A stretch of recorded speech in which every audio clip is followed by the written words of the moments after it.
I heard my sister scream at the neighborhood barbecue. I turned around and saw Mrs. Baker, the HOA president, pulling my sister's hair. She yanked her off the bench. My sister fell to the ground, dropping her food everywhere. I told you to take down those wind chimes, Mrs. Baker yelled, still holding my sister's hair. This is what happens when you don't follow the rules. Who would attack someone over wind chimes? What Mrs. Baker didn't know was that my sister's fiancé, Jake, was watching everything. Jake is a Marine who served in Afghanistan for 3 years. Before we start the story, please comment down from which country are you watching. Don't forget to subscribe. My name is Mike, and this is how our neighborhood's bossy HOA president learned that you can't hurt people without consequences. 4 months ago, my sister Lisa moved into Pinewood Estates after getting a new job as a teacher. She was so happy to buy her first house. The neighborhood looked nice with clean streets and pretty parks. Lisa loves decorating. She hung colorful wind chimes on her front porch that made beautiful sounds when the wind blew. They reminded her of our grandmother who had similar chimes. We didn't know about Mrs. Baker, the strict HOA president. Mrs. Baker, who owned a real estate company, controlled the HOA with strict rules about how houses should look. Her own house was perfect with matching flowers and freshly painted walls. She wore expensive clothes and jewelry and always looked down on people who didn't follow her rules. 1 week after Lisa moved in, she found a note on her door. It said her wind chimes were not approved and must be removed in 5 days. Lisa, always friendly, tried to talk to Mrs. Baker. She went to her office and explained that the wind chimes had family meaning. She even offered to only hang them in the backyard. Mrs. Baker smiled coldly. Rules are rules, Miss Wilson. We don't make exceptions for personal feelings. I suggest you buy the approved garden decorations from our catalog. After that, Mrs. Baker kept leaving notes. She took pictures of Lisa's house for the HOA newsletter as an example of rule breaking. When Lisa became busy planning her wedding to Jake, neighbors said they saw Mrs. Baker standing in front of Lisa's house taking pictures and writing notes. Lisa stayed calm about it all. They're just wind chimes, Mike, she would say while looking at wedding magazines. Not worth fighting about before my big day. Jake was coming home from his Marine base to attend our community summer barbecue before their wedding next month.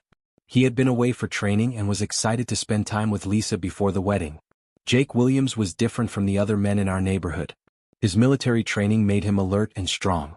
He had left active duty last year but still worked as a fitness trainer on the base. At 32, he was still very fit with short hair and strong muscles. When I told Jake about the HOA problems, he laughed. HOA bullies are all talk, he said. They back down when someone stands up to them. That seemed like good advice until Mrs. Baker grabbed my sister's hair at the barbecue. The summer barbecue had started nicely. People were grilling burgers and hot dogs. Kids were playing games on the grass. Everyone brought food to share. Lisa made her famous potato salad that everyone loved. Jake was talking with some other veterans while Lisa and I sat at a table with her teacher friends. Mrs. Baker was walking around with her clipboard, checking that everything was perfect. I had just gone to get more drinks when I heard Lisa try to be friendly. Hello, Mrs. Baker. The barbecue is really nice this year. Mrs. Baker's response was cold. Miss Wilson, I notice you still haven't removed those wind chimes from your porch. We're planning to discuss it at the next meeting, Lisa replied with a smile. I've prepared some information about why they're important to my family. Family importance doesn't matter more than neighborhood rules, Mrs. Baker interrupted. She looked at Lisa with disgust. Though I suppose you young people have different ideas about following rules. Lisa's smile disappeared, but she stayed polite. I'm not sure what you mean by you young people, but I follow rules when they make sense. Don't play innocent with me, Mrs. Baker snapped, moving closer to Lisa. First it's unapproved decorations, then it's loud parties, then it's parking RVs in the driveway. I've seen it happen before. People nearby stopped talking as they noticed the argument. Lisa's teacher friends looked uncomfortable but didn't know what to do. That's very offensive, Lisa said quietly. I'm a teacher with a master's degree. My fiancé is a Marine. We're not going to have loud parties or park RVs. I was already walking back to them, but I was too far away. I saw Mrs. Baker's face turn red with anger. Don't you dare talk to me that way, she hissed. I've worked too hard making this neighborhood nice to let someone like you ruin it. What happened next seemed to happen in slow motion. Mrs. Baker reached out suddenly, grabbed Lisa's long brown hair, and yanked her backward off the bench. Lisa screamed more in surprise than pain as she fell. I dropped the drinks and started running, but I was too far away. From the corner of my eye, I saw Jake's head turn quickly when he heard Lisa scream. He was on the other side of the lawn, even farther away than I was. Lisa's friends jumped up but weren't fast enough to catch her. My sister hit the ground hard. Mrs. Baker stood over her, still holding her hair, shouting about respect and rules. Lisa was crying now, begging Mrs. Baker to let go. Let us know where you're watching from today. And if you're new here, don't forget to like this video and subscribe to join our growing community. I was still running when I saw Jake move. He covered the distance from the far side of the park incredibly fast. His Marine training took over when he saw his fiancée in danger. In one smooth motion, he reached Mrs. Baker, wrapped an arm around her waist, and tackled her in a way that separated her from Lisa while controlling her fall. Unlike violent tackles in movies, this was a careful move from someone trained to stop threats without causing unnecessary harm. Mrs. Baker hit the grass with a surprised sound, Jake's arm cushioning her fall while his body pinned her in place. "What are you doing? Get off me," she screamed, her perfect hair now messy with grass, her glasses crooked. "Ma'am, you've assaulted my fiancé," Jake replied calmly but firmly. "I'm holding you here to prevent more harm until the police arrive." By then I had reached Lisa and was helping her sit up. "Are you okay?" I asked, worried and angry. Lisa nodded, wiping tears from her face. "I think so." I landed on my side. One of Lisa's friends, a nurse, came to help. "Let's get her to that bench in the shade," she suggested. "Keep her calm." As we carefully helped Lisa to the bench, chaos erupted around Mrs. Baker and Jake. Several neighbors gathered, many recording with their phones. Mrs. Baker was still struggling against Jake's expert hold, her threats getting louder with each failed attempt to get free. "Do you know who I am?" she yelled. "I'm calling my lawyer. This is assault. I'll have you arrested." Jake remained calm, holding her with minimal effort. "Ma'am, there are at least 20 witnesses who saw you assault my fiancé. I'm trained in security and making a citizen's arrest after seeing a crime. I suggest you calm down and wait for the police, who have already been called." I could hear sirens coming closer. Someone had called 911 right away. While waiting, I focused on Lisa, making sure she wasn't seriously hurt. "I'm so sorry," she whispered, holding my hand. "I didn't mean for this to happen." "None of this is your fault," I assured her. "We just need to make sure you're okay." 2 police cars pulled into the park. Officers got out and approached carefully. The first officer was a tall man named Officer Johnson. The second, a woman with short hair, looked around quickly to assess the situation. "What's going on here?" Johnson asked, looking at Jake restraining the well-dressed Mrs. Baker. Everyone started talking at once, creating a confusing mix of accusations and explanations. Officer Johnson held up his hand. "One at a time. You, sir," he pointed to Jake. "Why are you restraining this woman?" Jake answered clearly, "Sergeant Jake Williams, United States Marine Corps. This woman physically assaulted my fiancée, pulling her by the hair and causing her to fall. I used a safe restraint to prevent further harm." Multiple witnesses recorded the incident. The female officer, whose name tag read Martinez, had already moved toward Lisa. "Ma'am, are you injured? Do you need medical attention?" Lisa explained what happened while Officer Martinez wrote notes. Meanwhile, Officer Johnson was listening to Jake's explanation. "Williams?" "Wait, Jake Williams from the 2nd Battalion, 8th Marines." Jake looked surprised. "Yes, sir." Johnson smiled. "Corporal Rick Johnson, same battalion, 3 years behind you. You probably don't remember me, but you led the training exercise that prepared me for my first deployment." A flash of recognition crossed Jake's face. "Johnson? The guy who could fix any radio? Good to see you made it back safely." Their brief reunion was interrupted by Mrs. Baker's angry protests. "Excuse me. I'm the victim here. This man attacked me in front of everyone." Officer Johnson turned professional again. "Ma'am, I need you to remain calm. We're gathering information from all parties." Several neighbors approached with their phones, offering video evidence. One clear recording showed everything: Mrs. Baker's confrontation with Lisa, the rude comments, the hair-pulling assault, Lisa's fall, and Jake's intervention. As Officer Johnson watched the video, his expression hardened. "Ma'am, based on this evidence, you're going to be arrested for assault and battery." Mrs. Baker's anger reached new heights. "This is ridiculous. I was enforcing HOA guidelines." She was rude and disrespectful. "HOA guidelines don't allow physical assault, ma'am," Officer Martinez commented as she returned from checking on Lisa. "And the video clearly shows you attacked first." She was trying to provoke me with her tacky decorations. The absurdity of her statement made several people gasp. Officer Johnson's face tightened. Ma'am, you have the right to remain silent. I strongly suggest you use that right now.